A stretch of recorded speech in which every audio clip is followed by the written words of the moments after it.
Bonjour à tous et bienvenue sur 01net TV, bienvenue pour ce nouveau numéro du JTech. Le JTech, c'est tous les week-ends, toute l'actualité high-tech. Et l'actualité tech cette semaine, c'est à San Francisco que ça se passe avec les annonces de Microsoft. Beaucoup de nouveautés aussi bien côté mobile que côté PC. Et nous y étions bien sûr. Le Galaxy S5 de Samsung s'apprête à sortir dans les jours qui viennent. Quelles sont ses fonctions clés? On fait le point. Comment rester en forme même quand on est un geek? Eh bien, en allant découvrir les nouveautés high-tech au salon du fitness. Le JTech, c'est le best-of des vidéos de la semaine sur 01net TV. Soyez les bienvenus.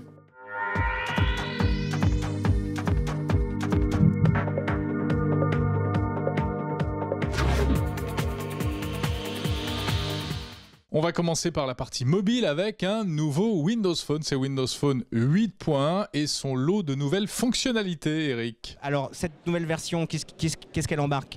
Elle embarque un nouveau centre de notification, alors qui se rapproche de celui d'un Android ou de l'iPhone. Hein. Donc, on va pouvoir directement faire glisser son doigt de haut en bas de l'écran pour avoir directement ces notifications et pouvoir accéder à différents réglages du téléphone. Et autre grosse nouveauté de cette version, c'est un assistant vocal qui s'appelle Cortana et qui est très proche de ce que fait Google ou de ce que fait Apple avec Siri, hein, Google avec Google Now ou Apple avec Siri. Et en fait, cet assistant vocal prend un petit peu le meilleur des deux, hein, de Google Now et de Siri. C'est-à-dire qu'il vous permet d'ajouter vos rendez-vous directement à la voix, d'appeler quelqu'un, de lancer une application, etc., etc. Ça va un petit peu plus loin que ses concurrents puisque en fait, on peut avec Cortana intégrer des applications tierces, donc on va pouvoir, n'importe quel développeur va pouvoir associer son application à cet assistant vocal.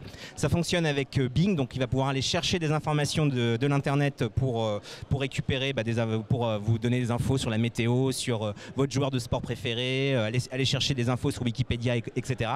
Et il va être aussi personnalisable, c'est-à-dire que vous allez pouvoir lui indiquer qui est votre petite amie, qui est votre maman, etc., etc. pour qu'ensuite vous puissiez lui poser des questions auxquelles il va répondre plus précisément. D'accord, alors ça c'est pour les mobiles, donc à noter d'ailleurs que Nokia a profité de cette conférence hier soir pour dévoiler 3 nouveaux smartphones, hein. Les Lumia 630, 635 et puis surtout le Lumia 930, un nouvel appareil haut de gamme dont on aura l'occasion de reparler. Mais côté logiciel, autre nouveauté, autre annonce Microsoft, une mise à jour de Windows sur PC cette fois, Eric. Oui, alors ça c'est l'autre grande nouveauté qui va arriver donc dans les prochains jours, hein, parce que ce sera disponible dès le 8 avril. C'est une nouvelle version de Windows 8.1 qui va s'appeler tout simplement Update 1. Qu'est-ce que ça change? Alors ça change pas grand-chose pour ceux qui utilisent des tablettes, etc. Ça change beaucoup de choses en revanche pour ceux qui utilisent Windows de façon classique, c'est-à-dire avec un clavier et une souris qui n'ont pas d'ordinateur tactile. Ce que ça change, c'est que ça va leur faciliter la vie. Hein. On sait que Windows 8 a provoqué pas mal de problèmes aux nouveaux utilisateurs. Ça va leur faciliter la vie parce qu'ils vont pouvoir utiliser plus facilement leur souris et leur clavier pour utiliser Windows 8, manipuler l'interface de Windows 8.1, c'est-à-dire passer de l'interface moderne, hein, ce que Microsoft appelle moderne, anciennement métro, à l'interface classique de Windows. Concrètement, ce qui va se passer, c'est que la barre des tâches de Windows, hein, qu'on connaît tous, va être disponible maintenant partout. C'est-à-dire que même si vous êtes dans la nouvelle interface, vous aurez toujours la barre des tâches et que les applications métro, hein, les nouvelles applications, seront accessibles depuis la barre des tâches aussi. Donc ce qui fait que ça va simplifier la vie de pas mal d'utilisateurs qui devaient avant basculer difficilement d'une interface à l'autre. Première particularité de ce téléphone, vous le savez, c'est son capteur d'empreinte digitale qui permet donc de déverrouiller le téléphone et également de s'authentifier pour effectuer des achats sur Internet. On peut enregistrer 3 doigts et ensuite déverrouiller très facilement l'appareil. Alors les fonctionnalités de ce Galaxy S5, on va commencer par tout ce qui a trait à la santé puisque c'est véritablement l'une des thématiques fortes de ce smartphone. L'application Health que les utilisateurs de Samsung connaissent peut-être déjà depuis le Galaxy S4 qui intègre donc un podomètre pour savoir si vous faites bien vos 10 000 pas par jour, qui permet également de mesurer votre activité sportive lorsque vous faites de la randonnée, du vélo, du sport, du véritable sport, hein, celui qui fait transpirer. Bon, cette application a été un petit peu améliorée et puis surtout le S5 est doté maintenant d'un capteur cardiaque. Il suffit de mettre son doigt derrière, tout près de l'appareil photo, pour pouvoir mesurer son pouls et avoir une idée de votre activité physique. Alors ce qui est intéressant bien sûr, c'est que, regardez, j'ai ici au bras un petit gadget qui vous fait déjà rêver.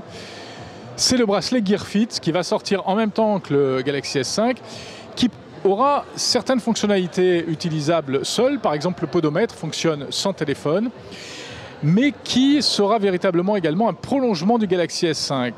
Et donc on va retrouver sur la Gear Fit eh bien, notamment toutes les données concernant la surveillance de l'exercice physique, de la randonnée, etc. Prolongement du S5 également parce qu'on pourra voir apparaître les notifications d'appel lorsque vous recevez un SMS, lorsque vous recevez une notification Facebook par exemple. Ça arrive sur votre téléphone. Si le téléphone n'est pas trop loin dans votre poche, ça s'affiche directement sur le bracelet Gear Fit. On aura l'occasion d'en reparler très en détail lorsque on testera le Gear Fit. Les fonctions photo de ce Galaxy S5, tout d'abord, c'est la possibilité de faire des photos nettes. Et ça, vous allez me dire, c'est quand même la moindre des choses pour un photophone. Et grâce à un autofocus qui a été hyper accéléré, puisque on nous annonce une vitesse de 0,3 secondes pour la mise au point en autofocus. Alors regardez, approchez-vous, on va faire la démo ici. J'ai un Galaxy S5 entre les mains, le joli manège qui est là. Donc un clic sur l'écran pour faire la mise au point, ça c'est du classique de chez classique. Et lorsque je déclenche, effectivement, alors vous ne vous en rendez pas forcément compte, mais c'est extrêmement rapide. Et le résultat à l'arrivée est plutôt satisfaisant. Tiens, allez, on va pousser un petit peu la chose. Voyons ce que ça donne avec une cible en mouvement. Est-ce que ça marche aussi? La roue qui tourne là. Tac, tac, tac. Hop, le résultat. Ouais, c'est pas mal. Ouais, c'est pas mal. Ouais, pas mal, pas mal. Bon, deuxième fonctionnalité, regardez. C'est la fonctionnalité HDR. Alors ça, on trouve ça sur tous les photophones aujourd'hui. C'est la possibilité en fait de prendre plusieurs clichés, de réassembler tout ça pour compenser certains défauts de prise de vue. Typiquement ici, un contre-jour avec cette forte lumière qui arrive vers nous et du coup le petit manège qui est devant est noir. Hein. Ça, c'est classique. Eh bien, ici, la fonction HDR, lorsqu'on l'active, par magie, on voit un peu mieux se dessiner le petit manège, malgré les très forts éclairages qui sont derrière. Et donc, je peux prendre ma photo grâce au HDR. Depuis très longtemps, Technogym rajoute de la technologie dans ces appareils de cardio, en fait. Alors, c'est amusant parce que, ici, sur cet appareil, vous avez un écran qui va vous permettre de faire plein de choses. D'abord, de faire passer le temps, parce que parfois le temps est un peu long sur un tapis de course. C'est vrai que c'est un peu monotone de courir pendant 3/4 d'heure, 1 heure. Et là, vous avez un vrai système de divertissement tactile, très fluide. Hein, c'est vraiment sympa. Ouais. Alors vous avez, évidemment des programmes de fitness, etc. On ne va pas rentrer dans les détails. Mais vous avez du web. Vous pouvez surfer sur le web. Vous pouvez regarder la télé. Vous avez YouTube.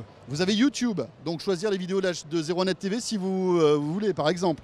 Vous pouvez vous connecter sur Facebook, vous avez la météo, vous avez Flipboard et vous avez même Angry Birds. Vous pouvez jouer à Angry Birds en faisant de la cardio, c'est quand même fort. Alors c'est pas tout, parce que l'intérêt quand on fait du sport sur ce type de machine, et du sport d'une manière générale, c'est d'enregistrer toutes ses performances, les kilométrages, les calories perdues, dépensées, etc. Quand on est dehors, aujourd'hui on fait ça avec des petits appareils, des petits capteurs, mais quand on reste sur place, c'est la machine qui doit compter tout ça, comptabiliser. Mais avant, ça restait dans la salle de sport, mais maintenant on peut partir avec. Voilà, c'est-à-dire qu'avec un smartphone, vous allez télécharger une appli Technogym et enregistrer les paramètres de votre machine quand vous avez fini votre séance de sport. Et quand vous revenez la semaine d'après, vous allez sur une autre machine, avec le NFC, vous appairez votre téléphone et vous allez retrouver la même configuration que la semaine dernière. Par exemple, la vitesse à laquelle vous avez couru, le taux d'élévation pour la difficulté, etc. Voilà, toutes vos performances, à la fois vos performances passées et puis votre environnement, tu l'as dit, configuration de votre écran selon vos goûts. Voilà, et encore ça, c'est pas le haut de gamme, Jérôme. Tu me suis, je vais t'emmener et te montrer le top du top en matière de tapis de course. Allons voir ça. Allez. Jérôme, là, c'est le tapis de course ultime pour les geeks. C'est-à-dire que si tu es geek et que tu as 10 kilos de trop, tu t'achètes ce tapis. Ce qui n'est pas du tout mon cas. Non, toi, c'est quelques grammes de trop. Et là, alors, quelle est la différence par rapport à l'autre? Regarde déjà, la petite caméra, il a Skype. Ah oui, d'accord. Donc je lance Skype et je vais pouvoir faire de la visio alors que je suis en train de m'entraîner. Et quel est l'intérêt de faire de la visio pendant qu'on s'entraîne? Tu es à Shanghai, je suis à Paris. Ouais. Tu me manques, je te manque. Voilà, énormément, on se manque énormément. Tu t'ennuies sur ton tapis, Ouais. tu m'appelles et on se fait une petite conversation D'accord. Skype. Avec le casque, alors pour pas déranger les gens d'à côté. Bien évidemment. Ouais. Alors là, tu as vu, tu peux connecter un iPod, un iPhone, etc. Enfin, ton smartphone, bien évidemment, pour écouter ta musique, etc. Des clés USB. Et puis je me suis laissé dire que c'était pratique aussi si on voulait se faire coacher à distance. Et oui, puisqu'avec Skype, ton coach, qui peut être n'importe où, peut suivre l'évolution de ton entraînement. Donc je peux partir à Shanghai tranquille, tu pourras me coacher à distance. Je t'espionnerai parce que je sais qu'à Shanghai, tu aimes bien aller au resto. Donc je serai sûr que tu seras sur ton tapis. Voilà, pas mal du tout ce système qui fonctionne sous Android d'ailleurs, c'est amusant et on peut le préciser.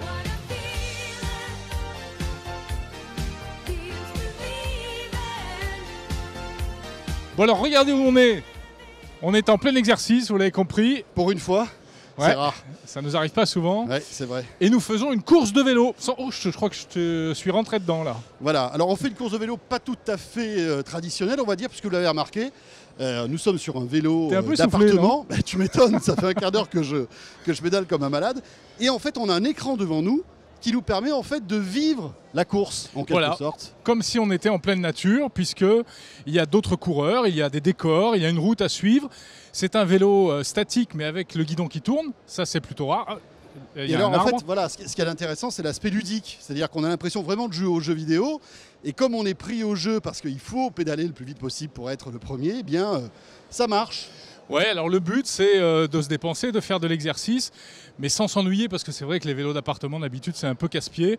Et alors là, il paraît qu'avec ce concept qui s'appelle de l'exa gaming, hein, exercice et gaming, eh bien, on oublie qu'on est en train de faire de l'effort. On le sent quand même. Hein. Alors on le sent un petit peu quand même. Ouais. C'est dur de parler. Et il paraît qu'on transpire pédaler. plus, Ouais. Fais voir, je confirme. mais c'est moins difficile. On commence un peu à transpirer. Alors il y a plein de programmes. Hein. Là, vous voyez, on est en train de parcourir une forêt, mais vous avez une multitude de programmes avec des difficultés qui vont en croissant. Et il y a même un jeu vidéo. Regarde, j'ai joué un jeu un peu bizarre où il faut que j'attrape des dragons. Je suis un chasseur de dragons. Alors je dois prendre des pièces, des bonus, etc. C'est un peu comme la Wii, quoi. C'est vraiment le côté jeu vidéo qui a été intégré dans le vélo Voilà, d'appartement. bon bah écoute, je veux ça pour Noël. Voilà, c'est la fin de ce JTech. Retrouvez l'intégralité de ces vidéos et bien d'autres sur 01net.tv. Et puis surtout, n'hésitez pas à nous suivre sur les réseaux sociaux, à la fois Google+, Twitter, mais aussi Facebook. On se retrouve la semaine prochaine pour un prochain JTech. Mais avant cela, chaque matin, l'actu high-tech au quotidien sur 01net TV. Et merci de nous suivre et à très vite. Salut à tous.